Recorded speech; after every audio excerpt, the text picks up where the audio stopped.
Welcome to Those Who've Been Here Before, a Hastings College podcast made by Hastings College students about the people who've made this place so great. My name is Maddie Downey, and I'm your host. I partnered with Luke Liffengren, also a Hastings College student, who produces the program. In each episode, we will talk to and reminisce with a new guest, either an alumni of the college or someone who has impacted the college in a certain way. It is through these amazing people that the college has become what it is today, and so it's our objective to bring those voices out of the woodwork and remember them for what they are. Hastings College not only has a bright future, but a past as well, and we want to keep that memory alive. This month, I had the chance to sit down with a true adventurer, a man unafraid of the foreign, the strange, the far from home. In fact, he embraces the unfamiliar. Although a traveler at birth, he settled his home base in Hastings, where, before he retired, he taught as an anthropology and political science professor. I feel lucky to have caught him in town long enough to have a conversation. How are you today? I am fine. Yourself? I'm pretty good. It's Friday. It's Friday, and it's spring break. Yes. So it's good. I'm glad you reminded me of that. Did you not know? It's spring break. Yeah. Well, I knew it was coming up because Professor Schneider wanted to ride his motorcycle up to the Black Hills, and we didn't think that'd be a very good idea given yesterday's weather. Despite the flooding, the rain, and the torture Nebraska had been feeling, Denny Storer and I met in the Gray Center to chat about his time at Hastings. Although Storer has considered Hastings his home for many years now, it's really the entirety of the world itself to which he is drawn. His desire to travel began young. Though he was born in Indiana, his family moved to Kansas City early on, and then to Kansas. It was there that it all began. My mom and dad took Spanish classes. Okay.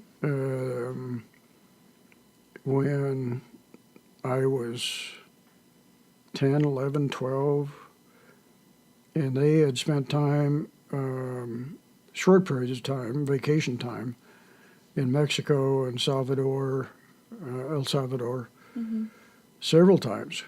And so, it wasn't a big deal. I mean, that's what you did. Right. And my next door neighbor, when I was 15, he was 15, my best friend. He was an only child. I was an only child because my sister, was 10 years older, 13 years older than I am. Right. His mom and dad wanted to go to Mexico for 6 weeks. Oh, man. Yeah. His mother was an artist, and his father was an MD, and he just wanted to get away from the stress. And so my friend Joe and I, at 15, and his mom drove a 1954 Dodge, which was new at that time, from Kansas City to Acapulco and back. That's awesome. And stayed in small villages and small haciendas and small hotels. And it was like, this is wonderful. Right, yeah. And had wonderful food and wonderful care and wonderful company, and went to the bullfights in Mexico City, and later I really understood, why the bullfights were the bullfights and why they were part of Spanish and, Mexican customs and culture.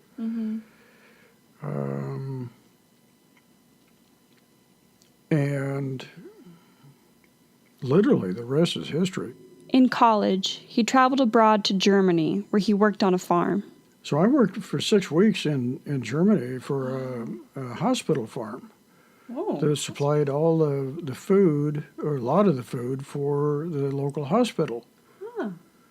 The pork and the eggs and you name it. They've raised a tremendous variety of things, on that farm. But I was the only person on that farm outside of one 18-year-old that spoke English. Jeez. And I fortunately had 3 years of German in college going over, so that really helped. I'll bet. But I got to travel on the weekends and got to do some wonderful things. But before we went to our place of work, we took a 7-day tour of 7 countries, if you can believe this. 7 countries in 7 days. That tour included Italy, which he hopes to return to one day. His traveling fever didn't end there. Storer then decided to attend graduate school in Montreal, Canada. During that time, he conducted research in Nigeria for his PhD, interviewing 100 Nigerian people in the process. There, he experienced his fair share of unfamiliar happenings. My car stolen while I was in it, when I was in Nigeria. While you were in it? Yes. Oh. Because of this whole tribal ethnic identification thing, and they identified the license plate as belonging to one of the guys that they were supposed to kill. Oh.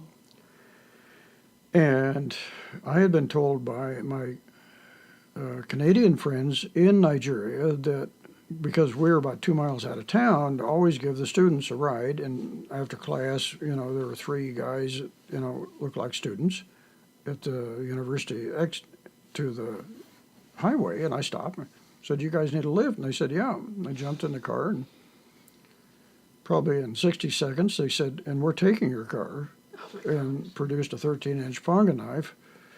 And I said, "Can I check the oil or check the tires, make sure the windshield's all right?" And they said, "No, get out." I said, "Okay, have a nice day." And, but that's part of the travel experience, that if you let it just freak you out, you're going to say, "I'm never going to go back there again. I'm never going to do this again. I'm never going to travel again because I can't trust anybody." Well, that's not the way it works for me. And I've been too many places to say, well, let's chalk it up to life. Yeah. He didn't always know that he wanted to teach. In fact, he was going to work for the Foreign Service before an old professor inspired him to get into education. He worked at CU Boulder for a while, then moved on to Hastings. So Hastings College was, was on the list of places that were recruiting in 1967. And 1968, we were going to Kansas City to see my mom and dad from Boulder. And we said, "Okay, we'll stop and make them happy and see them and say hi." They threw this great faculty party and had, just neat people. And that was it. And the rest is history, literally, because I was on faculty here full-time 33, and let's see, then 40 years. Dang. So I taught J-term for 7 years. Wow. After I retired. So you must have loved it. Oh, I did. Oh, I did. I mean, we just had such a great time. I'd always tell students when I walked into a class, I said, "Fasten your seatbelts, because this may be the best lecture you ever heard." I like the confidence. Well, it's true. Yeah. It's true. So you were poli-sci, right? In anthropology. During his time at Hastings, Storer was always proud of Hastings' ability to mentor students. I think being able to work with students, and I discovered very quickly that what places like Hastings College are about is mentoring and not researching. Most universities, kids that go off to the University of Colorado, and that's what I found. University of Nebraska-Lincoln, they're very nice people there. But they live and die on research. Students are a necessary part of the thing, the shtick, but they're not the priority. They were, I think, always a priority when I was here. And door was always open, and I did that at the University of Colorado, and I was the only one that did it. And I had students out lined up outside the door because they'd never had office hours before. Yeah. Some of the offices have no windows and no names and no numbers on them. Wow. Because they don't want to be bothered. Right. Yeah. That's wild to think about. Yeah. So I got to thinking, my wife and I were fixing Japanese curry the other night, literally 2 nights ago. And the recipe is from one of my favorite students of 20 years ago, who went to Japan with me and was in a, oh man, was in a freshman class with me for that. And it was her recipe. And I hadn't heard from her for ages. And I knew she was, she's just the type of person who was going to, like you, going to go out and just open the world up. So I got on Google and just put in her name. And up pops her website, and there's a contact me sort of thing on there because she's a therapist counselor. Oh, cool. So I typed in a little thing. I said, Erin, we're fixing your recipe tonight for Japanese curry, and I just had to do this. And where in the heck are you? And, bam, within hours, came back, I sent back, so we've been doing this and exchanging pictures and photos, on email. And I can remember her so well. I asked Storer what skills he hopes students leave Hastings with, and he replied with the ability to ask the right questions. How to ask answerable questions. And that's hard. Yeah. Answerable questions. I hear people today, asking all kinds of unanswerable questions because the world is a complex place and you don't hear much recognition that it's a complex place until that same person gets into their job and then says, oh, well, my job's complicated, but, running the country sure shouldn't be complicated. It should be as easy as pushing one of the buttons on that reel-to-reel. So one of the other things I always told kids the last day, freshmen, sophomores, if you can't live with ambiguity, it's going to be a long, hard slog because you're not going to enjoy this life. Because ambiguity is what it is. It's what it's made up of. It's like every horse in your stable is not identical. Really? They're not clones. They don't all have the same personality. Right. The world is subjective, right? Yeah, none of our kids are going to be the same. Yeah. Even within the same family. Yeah. No. So you got to deal with ambiguity. You got to go with the flow. And I think that's what makes it cool, though, because if everybody thought the same thing and was the same person, it'd be very boring. And anger. Anger pays virtually no benefits, and it certainly pays no bills, unless you're on talk radio or something. But it doesn't change anything, except make whoever you're talking to uneasy or more angry. Try to mediate. Try to find that common ground where you can say, let's fix things. I don't care where you are, in the church or, in State House or Washington, D.C. or city councils or in a business or a law firm or whatever. Yeah. That's interesting. Mentoring. Yeah. Mentoring. Yeah. Tell me what you think. I don't hear very many people saying, did you ever think about, or maybe, or is there a possibility that? It's all, too many people are, this is the way it is. It's black and white. No, it's gray. It's ambiguous. It's gray. Yeah. He also spoke on what he had learned from his time at Hastings. I think appreciation for the different skills that students bring to Hastings College. And I always told students, I said, I'm not smarter than you. It's just I have a different skill set. And don't be afraid to teach me things, that are serious. Don't bring me junk. I can eat French fries and, anytime, but that's junk. Bring me serious stuff. And you create that bond of trust, and out of that, at the end of 4 years, when these kids are going on to law school, which I did a lot of because I was a pre-law advisor,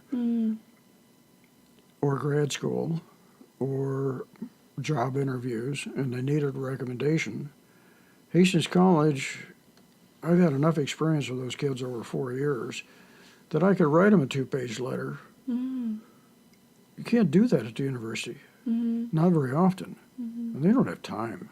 They just boilerplate something, put your name in, fill in the blank, and this person was a nice person, and according to my attendance keeper, they were in class. Okay, and this is their GPA in my class. If, however, you can address their capacity for writing, and which is becoming a fast lost art, if it ever was one in the university, they don't have time to read your stuff. And I hope in your current English department, that you're still having to write stuff. Oh, yeah. Yeah. Oh, yeah, all the time. And kids would get my stuff back, with a bottle of ink spilled on it. I said, look, if I don't tell you, I want you to be the best that you can be so that you don't make these mistakes when you get where it counts and somebody can say, it's been very nice knowing you, but I think you ought to try find another day job. Why not let me do it? And you understand why I'm doing it. Just like I told kids going to law school, I said, if you speak in Nebraska dialect, dropping G's, and that's fine. There's nothing wrong with that. But don't ever do it in a courtroom. Never. Words count. Words are important. Yeah. And boy, are we seeing that in the last 2 years, with all the judicial inquiries we have going on. Just how important words are. And that's why English and English majors are important. Although Storer is now retired, he is still very involved at the college. He's been involved with the Irish Fellows Program, as well as the logistics regarding Hastings' sister city, OZU, Japan, and their exchange program. Of course, he plans to travel more and more. He is especially excited about the new 2.0 schedule and the sophomore opportunity to travel abroad. He definitely believes in the power of adventure. Whether he's in the Middle East eating lamb in the desert or at home in Hastings, Storer keeps himself involved. He values communication and experience and spoke briefly about the community at Hastings College. It's a community of people who are interested in the known and the unknown and how they fit together and how you relate points along a compass point and see how they're related to each other and not just live in a box. And I forget, not so much now. When I first retired, I spent so much time, on this campus that you forget there are people other places that couldn't care less about inquiry, about scientific method, about facts, about discovery. They don't want change. They want everything to stay just the way it was when they were 13 or 14 or 15. And they got their driver's license and went to prom. And some people just don't want to know what I know. And I forget that. And I have to take my teacher hat off, my professor hat off, which I have figured out how to do. And just listen. And listening, it seems, is what it's all about. Denny Storer and all his enthusiasm about the near and the far is certainly an asset to the Hastings community and the college. We're lucky to have him. Thank you for listening. I'm Maddie Downey, and we'll see you next month on Those Who've Been Here Before.